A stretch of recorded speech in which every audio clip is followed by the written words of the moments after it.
a story about choosing fonts for my spiritual memoir, which is kind of funny that I would even talk about fonts with you.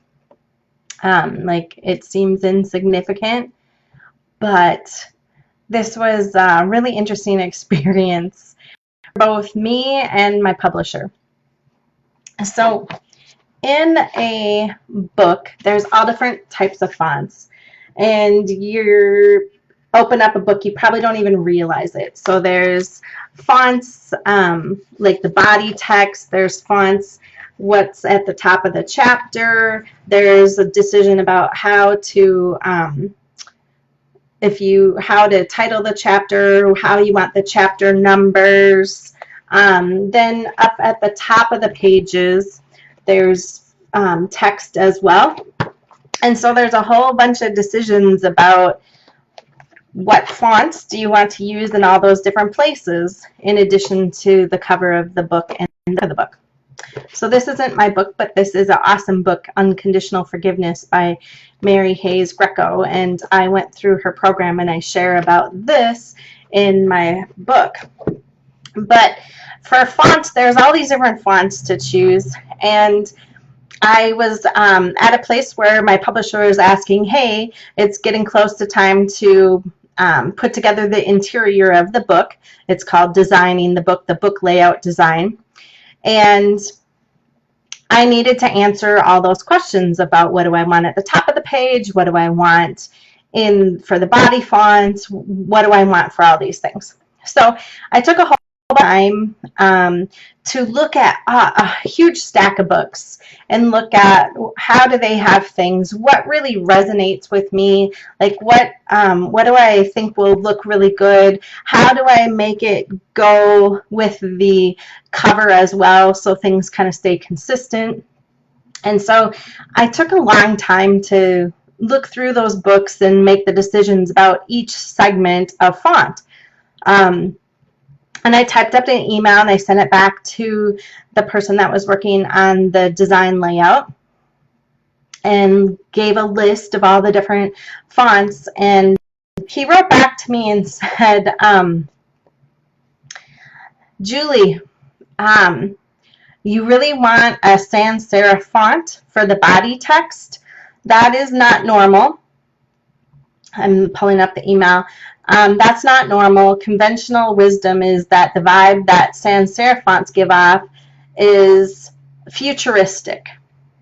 And I'm like, I wasn't thinking my font is super futuristic looking, but I can take from the publisher, like they have experience, they're experts at this, and so he's telling me information that I really need to consider, that information I didn't know before, and so now I need to consider it.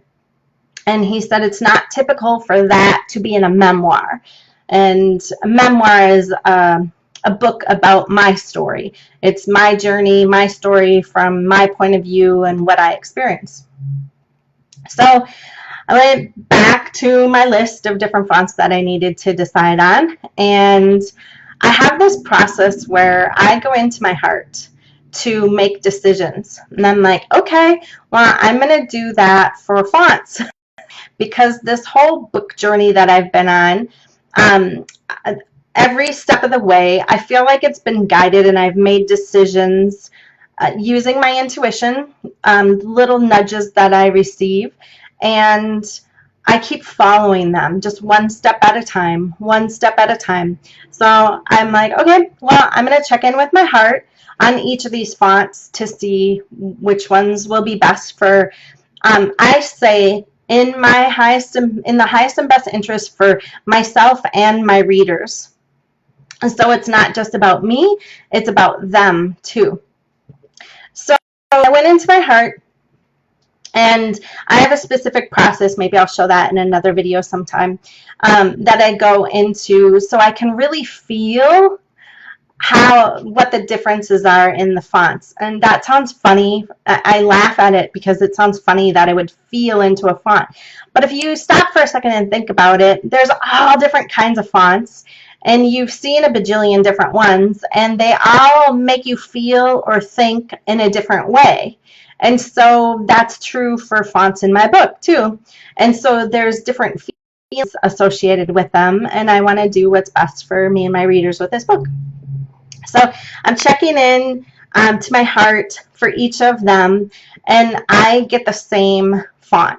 And the font that I was choosing for the body text is Calibri, and it's not some crazy unusual font. It is a font that is standard for Microsoft Word. It's the standard font that comes with it. So that's the font that I was selecting, and I was choosing it because it was open and easy to read, and I didn't think it was futuristic. So after I went through the process with each segment to see what was the best font for all the different areas of my book, and then I wrote back and I said, yep, it's the Calibri font, and it's the same as what I sent. Those are all the fonts that I want to use. I checked in with my intuition, and those are the answers I got. And so, it's a little weird to tell your publisher, hey, I checked in with my intuition about my font, but that is exactly what I did. And my publisher got back to me because she's on these emails, and she pushed back at me and said, Julie, this isn't a typical font for a memoir. If your readers have a hard time reading it, it may be due to the font. And you just need to know that as your publisher, we need to let you know that. Now, the thing about self-publishing, so I'm self-publishing through an independent publisher. The thing about self-publishing is that I get to make all of the decisions. I get to decide, I get to have the final say on it. And it's not, I didn't go at this from the angle of, oh, it has to be my way. As I was actually at the hair salon talking with some people while I was getting my hair done when the email came in, and I was underneath the dryer. And so I started to talk to people and share the story. And one of the people there said, wow, if it were my book, I would do it my way and do whatever I want.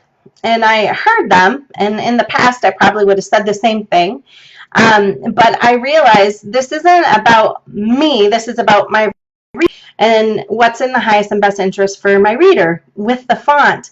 And the font makes a difference. So I knew that I wasn't making a decision because of what I wanted to do, but I wanted to make a decision on what was best for me and the reader. And so after my appointment, I went into my car and just sat there for a minute, and I started breathing through my heart. And I was feeling torn between my head and my heart. Like, these are the experts. They've pushed back on me a couple of times now, and they're telling me that's not the best to use, and my reader might struggle reading the book. And then my heart, because I did this whole process of going into my heart and feeling which fonts. And when I feel when I do the process, I literally feel sensations in my body. And during that, when I felt the normal font that people use in a book, I got this constriction in my throat. And then when I felt into the font Calibri, my throat opened up and it felt really open and light. I'm like, okay, so do I go with what heart says, or do I go with my head and what the expert said? So what I ended up doing is writing back to my publisher and saying, hey, thank you. Do you have a reason why it's hard for the reader? Like, can I just help me understand this, because I'm struggling to make a decision here. And she came back with some articles, and the articles were the reason why the New Times Roman is the other font, that's the main font used in most books, is easy for people to read is because they've seen it so many times, and so their mind and eye go over it faster. It's just easy for them to read because you do something over and over, and then you get better at it. And so if you're reading over and over and over and see that font over and over in all these different books that you've read in your life, then it's easy for you to read that font. And so that totally makes sense. I get it. And I still was going to go with what my heart said. So I still, at this point, I'm still kind of battling, and I reached out to a friend that has a lot of experience with books. She used to have a bookstore. She's an author herself, and her daughter is in the industry as well. And so I reached out to her, and she wasn't able to get back to me right at the moment of my font crisis. And that was totally fine. And for some reason, I went on Instagram, and I looked at this post by Brené Brown, and she said, the moment that I start to pull other people, like start asking them something outside of me, like I know it's time I need to go in. And I'm like, oh, that's the perfect message for me, because that's what I was doing. I was reaching out to my friend. I was trying to pull people at the hair salon, like I'm pulling people outside me when I need to go within. And the answer is always in the heart. And so I stopped having the argument between head and heart. I just stopped. I'm like, my heart has the answer. And I don't know why it's that way. I get the logical reason for choosing the other font, but I'm going to go with my guidance. And so once I got firmed up on that decision for myself and my book, the interesting thing happened where a couple of things. I had somebody read a chapter, and when he read it, then we were together the next 4 hours, and he was processing it during that time. And not the whole 4 hours, but in and out of the time that we were together, he would come back and say something about it. And I realized that the font that I'm choosing, it's an important font to choose because I don't want people to read the book fast. The book is meant to share my story, but when I share my story in an authentic and vulnerable way, you hear your story, you see your own self and your own experience through my story, and you have a deeper connection with your own self. And so if you're reading that quickly, you might miss a connection to yourself, and it could be important and it could be deep. And so the font that I chose, although people are familiar with it, you might read it slower, but that's the point, that you'll have a deeper connection with the stories in the book and your own self with that font. It sounds crazy that it's such a big process to choose a font, because most people don't spend all their time doing that. And when I had a conversation with my publisher right after that, like a couple days later, I told her why I chose the font and what happened for me. And she said, that's when she said to me, Julie, you need to speak at a writer's workshop and share how to follow your intuition through the whole publishing process. Because it's been every step of the way, including choosing the font. So I'll share another time about the exact process that I went through to go into my heart to sit with the font and figure out which one was the right one.